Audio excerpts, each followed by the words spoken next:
요나서를 공부해 보도록 하겠습니다. 이스라엘이 꿈에도 생각할 수 없는 일을 하신 하나님, 심지어는 이스라엘을 멸망시킨 니느웨까지 사랑하시는 그 하나님의 폭넓은 그 헤세드 사랑에 대해서 공부하도록 하겠습니다. 오늘 읽으실 말씀은 요나서 4장 1절에서 4절 말씀입니다. 자, 제가 읽어드립니다.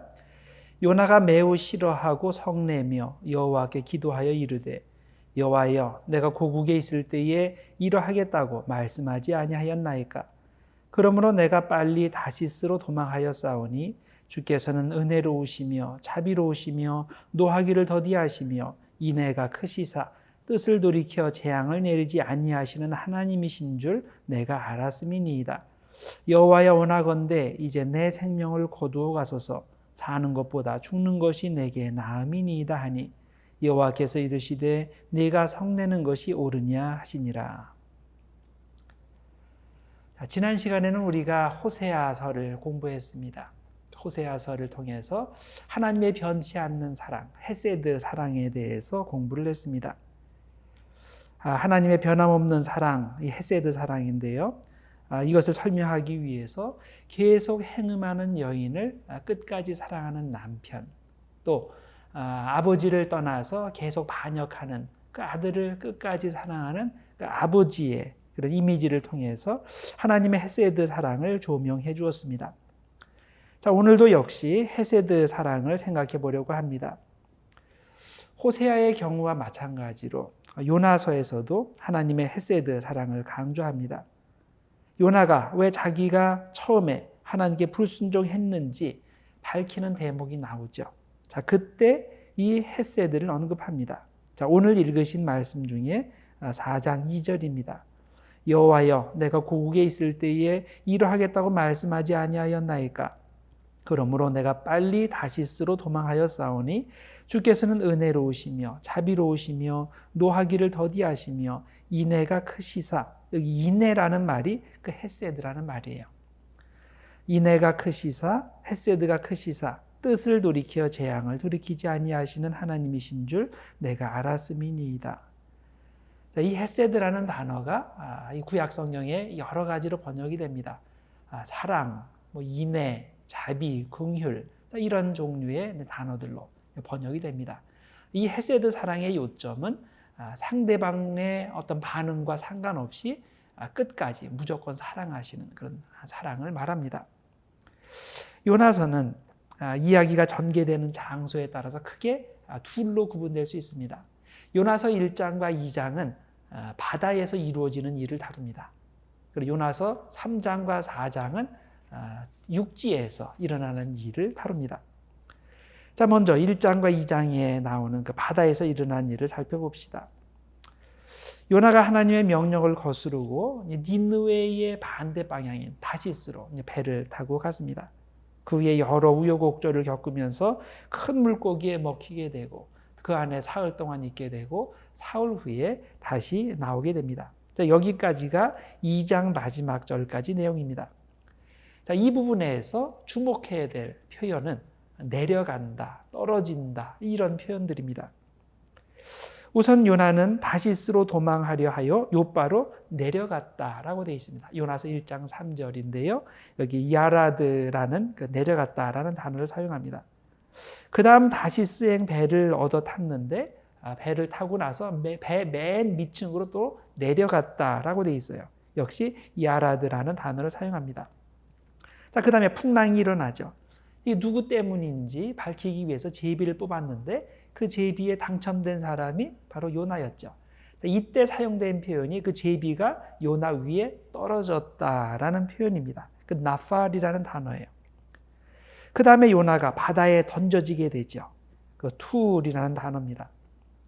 마침 큰 물고기가 나타나서 그를 삼켰고, 그럼 물속이 뱃속, 즉 수올의 뱃속으로 내려가서 사흘을 그 안에서 있게 됩니다.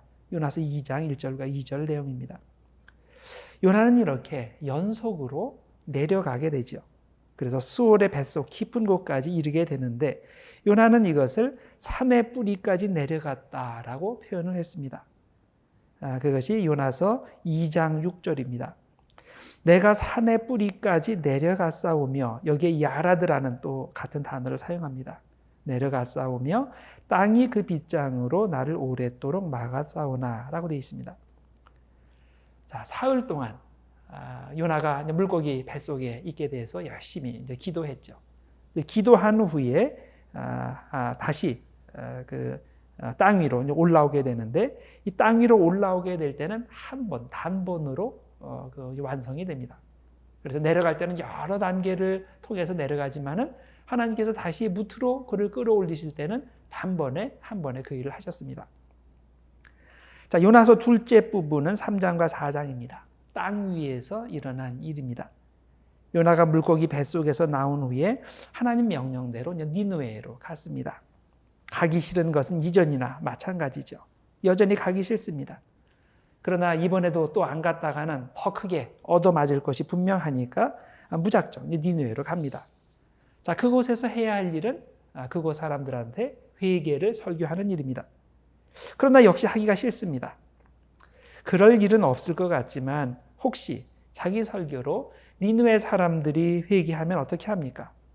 그 사람들은 계속 회개하지 않고 악하게 살아서 하나님의 큰 벌을 받고 다들 망해야 되는 사람들인데, 행여나 자기 설교로 그들이 회개하면 어떻게 합니까? 자, 그런 일은 절대 발생하면 안 됩니다. 그래서 요나는 최소한도의 시간을 들여서 최대한 짧은 설교를 했습니다.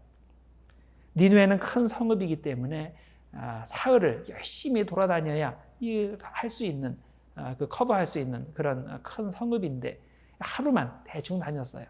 그리고 설교할 때도 진짜 회개를 요청을 하려면 길게 설교해야 되는데 가장 간단한 설교, 4마디 설교만 간단하게 했습니다.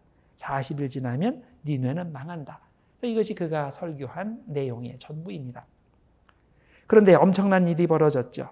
요나가 마지못해서 한 그 설교에 온 나라가 회개했습니다.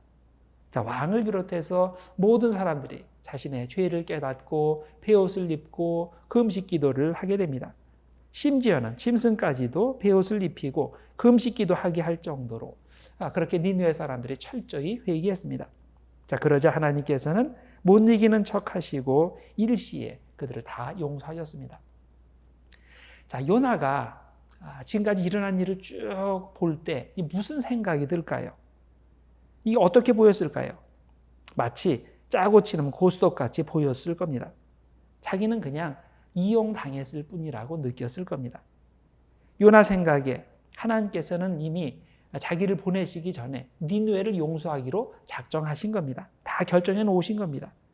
자, 그래도 악한 니느웨를 그냥 용서하실 수는 없으니까 설교라도 듣게 하기 위해서 이 애매한 요나를 거기에 보내신 겁니다. 요나는 이런 하나님의 마음을 미리 간파했습니다. 그리고 자기가 이런 식으로 니느웨를 살리는 도구로 사용되는 것이 너무나 싫어서 이걸 다 알았기 때문에 다시스행 배를 탔던 겁니다. 이 정도 되면 하나님께서도 요나를 그냥 놔두셔야 하지 않겠습니까? 그러나 하나님께서는 그를 놔두시지 않았습니다. 가기 싫다는 사람 억지로 잡아서 죽을 고생 시키시면서 다시 니느웨로 가게 하시고 그 짧은 설교에 지금 말도 안 되는 일을 실행하신 겁니다. 요나가 볼 때 이건 정당하지 못한 일에 자기를 부당하게 이용하신 것이, 하나님께서 이용하신 것이 되는 겁니다. 그래서 요나는 너무나 화가 났습니다. 나쁜 짓을 많이 해서 반드시 멸망해야 할 사람들을 하나님께서 그런 식으로 용서하시는 것이, 살려주시는 것이 정말 공정하지 못한 일입니다. 하나님이 세상을 운영하시는 공의의 법칙에 어긋납니다. 그래서 이에 너무나도 마음이 상하고 화도 나고, 그래서 하나님께 막 불만을 쏟아냈습니다. 자, 오늘 읽으신 말씀입니다. 2절과 3절 말씀을 읽어드리면 이렇습니다. 여호와여, 내가 고국에 있을 때에 이러하겠다고 말씀하지 아니하였나이까? 그러므로 내가 빨리 다시스로 도망하였사오니 주께서는 은혜로우시며 자비로우시며 노하기를 더디하시며 인애가 크시사 뜻을 돌이켜 재앙을 내리지 아니하시는 하나님이신 줄을 내가 알았음이니이다. 여호와여, 원하건대 이제 내 생명을 거두어 가소서. 사는 것보다 죽는 것이 내게 나음이니이다. 자, 이때 하나님께서 하신 일이 무엇입니까? 끝까지 자신의 생각이 옳다고 고집 부리는 요나를 깨우치시기 위해서 세 가지를 특별히 준비하셨습니다. 박농쿨을 준비하셨고 벌레를 준비하셨고 뜨거운 동풍을 준비하셨습니다. 자, 요나서 4장 6절에서 8절 사이에 그 내용이 나오는데 여기에 예비하사라고 한국말로 되어 있는데 이것이 준비하셨다라는 말이죠. 하나님 여호와께서 박농쿨을 예비하사 요나를 가리게 하셨으니 이는 그의 머리를 위하여 그늘이 지게 하며 그의 괴로움을 면하게 하려 하심이었더라. 요나가 박농쿨로 말미암아 크게 기뻐하였더니 하나님이 또 벌레를 예비하사 이튿날 새벽에 그 박농쿨을 갉아먹게 하심에 시드니라.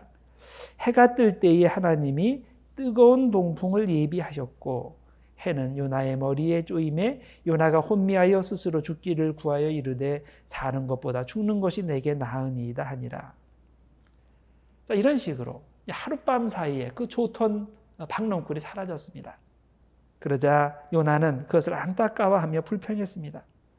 자, 이때 하나님께서는 그의 편협한 생각, 곧 잘못된 민족주의를 책망하시며 아수르까지도 긍휼히 여기시는 폭넓은 헤세드 사랑을 설명하셨습니다. 요나 4장 10절과 11절 마지막 두 절입니다.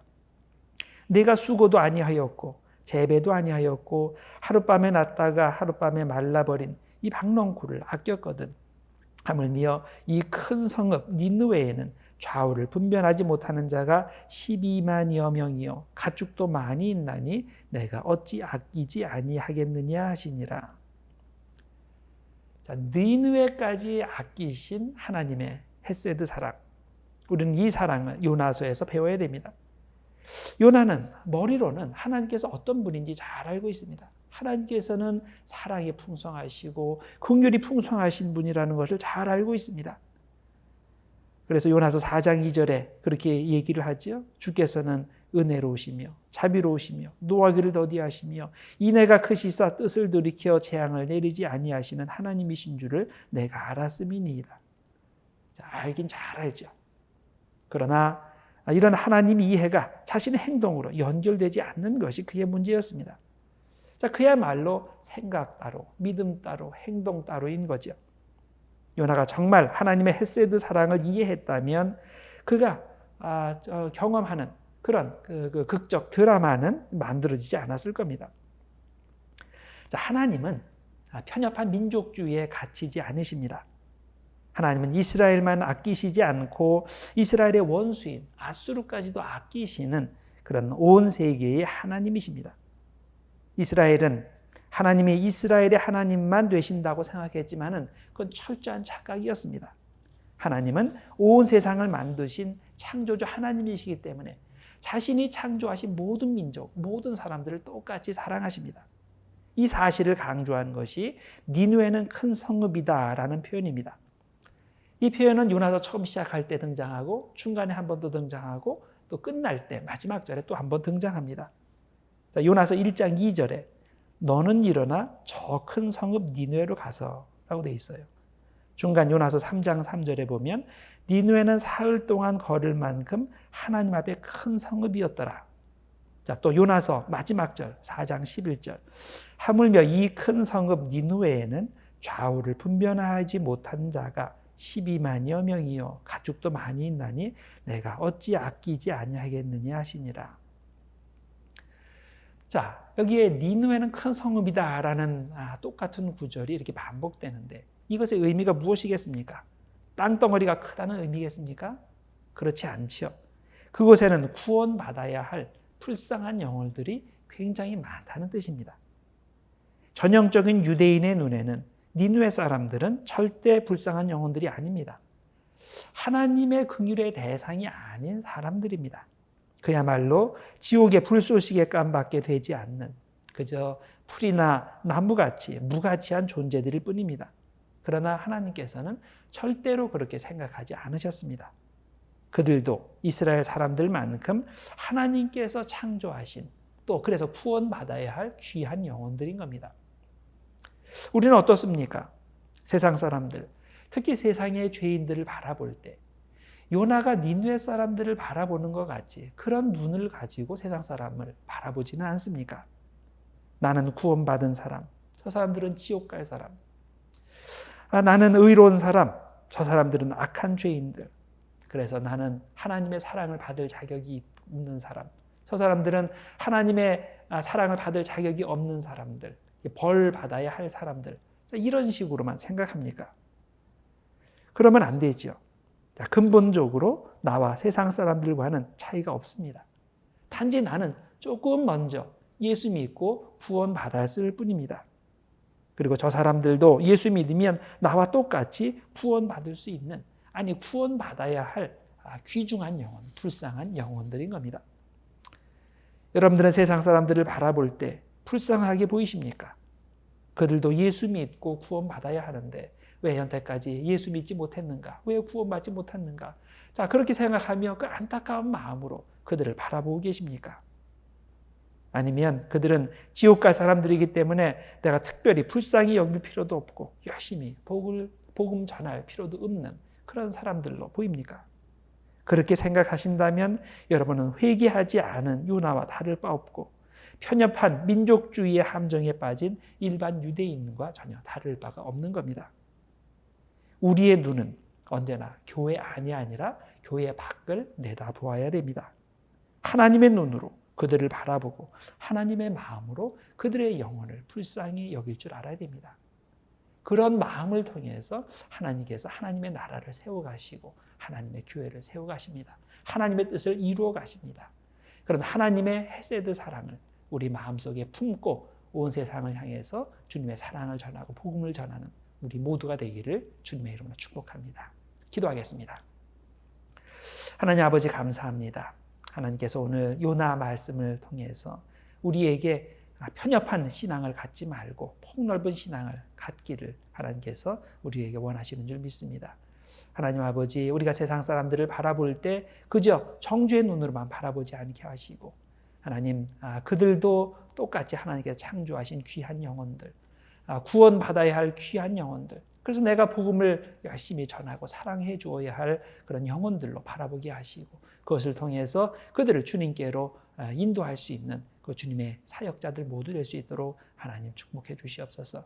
하나님 아버지, 니느웨까지 사랑하신 그 하나님의 사랑 우리 마음속에 부어지기를 소원합니다. 예수님의 이름으로 기도드립니다. 아멘.